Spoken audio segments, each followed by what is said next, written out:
Hello everyone, welcome back to my YouTube channel. तो आज जो फुल पत्ती वाली 16 मार्च करंट अफेयर्स की क्लास है कुमार गौरव सर की, उसकी मैं हैंड रिटन नोट्स लेकर आई हूँ रिवीजन क्लास में। तो हम स्टार्ट करते हैं इस वीडियो के फर्स्ट क्वेश्चन की तरफ कि हाल ही में फ़िलिस्तीन के नए प्रधानमंत्री के रूप में किसे नामांकित किया गया है। तो ये मुस्तफ़ा जी को किया गया, मोहम्मद मुस्तफ़ा जी को। और जो फ़िलिस्तीन है यहाँ पे गाज़ा पट्टी और वेस्ट बैंक स्थान है, और हमास संगठन यहाँ पे गाज़ा पट्टी में रहता है, और जेरूसलम वेस्ट बैंक में यहूदियों का पवित्र जो है वो स्थान है। और इज़राइल में एक ऑपरेशन चलाया गया है, ऑपरेशन अजय।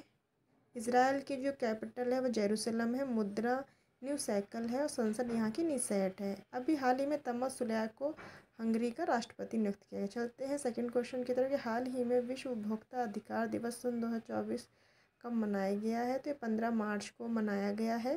थीम उपभोक्ताओं के लिए है निष्पक्ष जिम्मेदार एआई, यहाँ की थीम है। और 15 मार्च 1962 में स्टार्ट हुआ था। कैनेडी ने एक स्पीच दी थी जो यूएसए के राष्ट्रपति थे उपभोक्ताओं के लिए, और पहली बार जो 1983 में बनाया गया थे। वर्ल्ड की पहली स्पीच थी कंज्यूमर्स के लिए। इस्लाम फोबिया जो विरोध दिवस है 15 मार्च को मनाया जाता है। अंतर्राष्ट्रीय गणित दिवस 14 मार्च को मनाया जाता है। राष्ट्रीय उपभोक्ता दिवस है वो 24 दिसंबर को मनाया जाता है। विश्व वन्य जीव दिवस 3 मार्च को मनाया जाता है। विश्व जल दिवस 22 मार्च को मनाया जाता है। तो चलते हैं नेक्स्ट क्वेश्चन की तरफ कि हाल ही में केंद्रीय माध्यमिक विद्यालय सीबीएसई ने अध्यक्ष किसे नियुक्त किया है। तो ये राहुल सिंह को नियुक्त किया है, और किसके स्थान पे, निधि हिस्वर जी के स्थान पे किया है। ये पहले नीति आयोग की सलाहकार थी। और सीबीएसई का आदर्श वाक्य क्या है, वो अस्तो माँ सद्गम्य है, हे भगवान हमें असत्य से सत्य की ओर ले चलें, इसका आदर्श वाक्य है हिंदी में। ईसीआई मतलब भारतीय निर्वाचन आयोग है, इसकी स्थापना 25 जनवरी 1950 में की गई थी इसकी स्थापना। और ये इसके जो आर्टिकल है इसमें इसका उद्देश्य जो है इसमें इसका उल्लेख किया गया है 324 में। जो फर्स्ट इलेक्शन कमीशन थे वो स्व कुमार सेन थे, और जो आपकी महिला थी वो आपकी रमा देवी थी। तो प्रेजेंट टाइम में जो मुख्य चुनाव आयुक्त हैं वो राजीव कुमार हैं। यहाँ पे 2 अन्य चुनाव आयुक्त भी होते हैं जिनका नाम अरुण गोयल है, जिन्होंने आपका इस्तीफ़ा भी दे दिया है। और अनूप पांडे हैं, ये रिटायर हो चुके हैं। अब इनके स्थान पे इनको रिप्लेस करने के लिए जो आ रहे हैं वो ज्ञानेश्वर कुमार और सुखवीर सिंधु जी इन्होंने नियुक्त किया गया है। ये 16 मार्च को चुनाव की तारीख घोषणा करने वाले हैं ये तीनों। तो चीफ इलेक्शन जो राष्ट्रपति उपराष्ट्रपति का, लोकसभा एमपी और राज्यसभा एमपी और एमएलए और एमएलसी का चुनाव करवाते हैं। तो ये इन सभी का चुनाव करवाते हैं। राज्य निर्वाचन जो आपका है आयोग आर्टिकल 343 में है, और 243 में पंचायती राज नगर पालिका का उल्लेख किया गया है लोकल गवर्नमेंट्स में। फॉलोइंग में जारी रिपोर्ट के अनुसार वर्ष 2019 से 24 के बीच चुनावी बांड से संवर्धित चंदा किसे मिला है।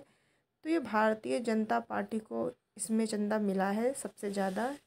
तो इससे रिलेटेड कुछ पॉइंट हैं कि जो है इलेक्ट्रोड बोर्ड था 2018 में से घोषणा हुई थी। राजनीतिक पार्टी थी जो यहाँ पे चुनाव के लिए घोषणा की गई थी। एसबीआई नोडल बैंक बना था, इलेक्ट्रिकल बॉन्ड बांटने वाला था जो 19 से 24 से बांट रहा है। और लेकिन यहाँ पे केस गया है सुप्रीम कोर्ट में, 5 न्यायाधीश की एक संवैधानिक बेंच रखी गई है जिसमें जो इलेक्ट्रॉनिक बॉन्ड जो है उसको असंवैधानिक घोषित किया गया और समाप्त किया गया, क्योंकि आर्टिकल 9 में अभिव्यक्ति की स्वतंत्रता और आरटीआई के द्वारा पूरी सूचना दी जाती है, तो इसी वजह से इसको रद्द किया गया। 24 दिनों का समय दिया था एसबीआई को इलेक्ट्रॉन बॉन्ड को पेश करने के लिए कि सभी जानकारी वेबसाइट पे आप लॉन्च करें, लेकिन इन्होंने नहीं की। उसके बाद किया है तो सिर्फ बताया गया कि सर्वाधिक चंदा 606 करोड़ बीजेपी को, तृणमूल कांग्रेस को 1609 करोड़ मिला, और कांग्रेस को 1421 करोड़ रुपए चंदा दिया गया। और सबसे ज़्यादा चंदा किसने दिया, future gaming and hotel servicing ने दिया 1368 करोड़ रुपए। पढ़ते हैं बाद में कोई कि हाल रणजी ट्रॉफी 2024 की विजेता टीम कौन रही है। तो मुंबई रही, उप विजेता विदर्भ है। और 1934 से 35 में मुंबई पहले भी रही थी जब इसका नाम मुंबई था, और विनर बनी थी ये। होस्ट इस समय बनखेड़ा स्टेडियम में हुआ था, यही इसका होस्ट है। विजय हजारा ट्रॉफी और देवधर दिलीप ट्रॉफी, सी के नायडू ट्रॉफी और इनानी ट्रॉफी जो है वो क्रिकेट की ट्रॉफ़ी हैं। तो चलते हैं नेक्स्ट, मतलब कुछ पॉइंट्स है। विजय हजारे ट्रॉफ़ी हरियाणा ने जीती है। CK नायडू जो अवार्ड मिला है वो रवि शास्त्री और फारूक इंजीनियर को मिला है। क्रिकेट हॉल ऑफ फेम पहली भारतीय महिला बनी है डायना एडलूजी। और ICC जो वर्ड है उनके थोड़े से किनको मिला, T20 सूर्य कुमार को मिला, वनडे विराट कोहली को, और टेस्ट में उस्मान ख्वाजा जी को मिला है। अभी अर्जुन पुरस्कार मोहम्मद शमी को दिया गया, 26 लोग को अर्जुन पुरस्कार मिला है। हाल ही में केंद्रीय मंत्री अमित शाह ने INA के कौन से ऐप का उद्घाटन किया है? तो ये संकलन ऐप का उद्घाटन किया। इसमें अपराधियों से रिलेटेड जो इन्फॉर्मेशन होती कौन से आर्टिकल में, उसकी इन्फॉर्मेशन इसमें दी जाएगी। NIA की फुल फॉर्म है नेशनल इन्वेस्टिगेशन एजेंसी, जो सन 2009 में स्टार्ट हुआ था। और इस समय NIA के हेड हैं दिनकर गुप्ता जी, जो यहाँ के हेड का है।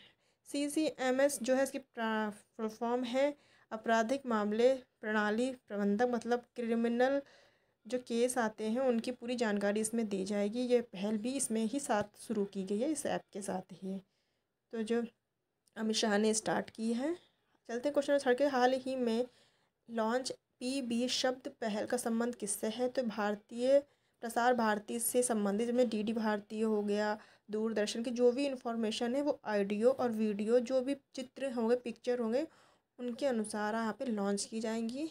तो इसका उद्घाटन अभी किया गया और इस संबंध है, इस मतलब इस लैब को लॉन्च किया गया है। और लॉन्च किया है अनुराग ठाकुर जी ने, जो प्रसारण मंत्री भी हैं और आपके खेल मंत्री भी आपके श्री अनुराग ठाकुर जी हैं। चलते हैं 8वें क्वेश्चन की। हाल ही में भारत का पहला इंडोर एथलेटिक केंद्र कहाँ प्रारंभ हुआ है? तो भुवनेश्वर में प्रारंभ हुआ है, जो ओडिशा की राजधानी है। कलिंगा स्टेडियम में हुआ है स्टार्ट। और ये जलीय एथलीट, इंडोर और एथलीट और ड्राइविंग, इसमें ये होंगे गेम। और यहाँ के जो भुवनेश्वर के CM जो है नवीन पटनायक जी हैं। उड़ीसा से इम्पोर्टेंट कुछ पॉइंट है कि सिमलीपाल नेशनल पार्क उड़ीसा में है।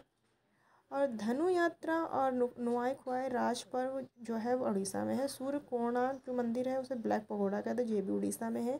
भीतरकनिका नेशनल पार्क वो भी उड़ीसा में। राउरकेला स्टील प्लांट जो है वो जर्मनी ने स्थापित किया था, उड़ीसा में ही है। चलते हैं क्वेश्चन नंबर 9 की तरफ कि हाल ही में पानी और हवा दोनों में काम करने वाली हाइब्रिड मानव रहित वाहन किसने विकसित किया है? तो ये IIT जोधपुर ने विकसित किया है, जो मानव रहित वाहन है। इसका उद्देश्य है कि जो समुद्र में तेल रिसाव प्रदूषण जो भी है उसका पता लगा सके। और इसकी प्रेरणा इन्हें जो इस पक्षी से मिली, एनीगॉस पक्षी से इसकी विशेष इन्हें इसकी प्रेरणा मिली है। और चलते हैं इस वीडियो के लास्ट प्रश्न की तरफ कि जो है हाल ही में फूलदेई महोत्सव सन 2024 का प्रारंभ कहाँ हुआ है? तो ये उत्तराखंड में प्रारंभ हुआ है।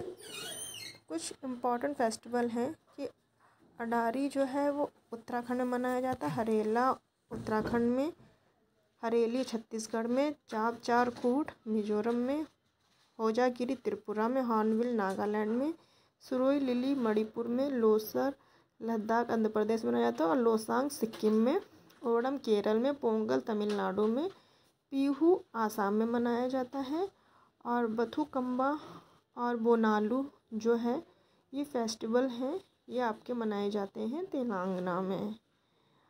मीदराम जात्रा भी तेलंगाना में मनाई जाती है। थाई पुषम तमिलनाडु में, मकर विलक्कू है केरल में मनाया जाता है सबरीमाला मंदिर के पास, अम्बुबाची आसाम में मनाया था, सहुर जो है झारखंड, सिग्मो गोवा में मनाया जाता है। अगर आपको ये वीडियो पसंद आए तो प्लीज़ वीडियो को लाइक कीजिएगा और हमारे चैनल को सब्सक्राइब कीजिए। मिलते हैं नेक्स्ट वीडियो में।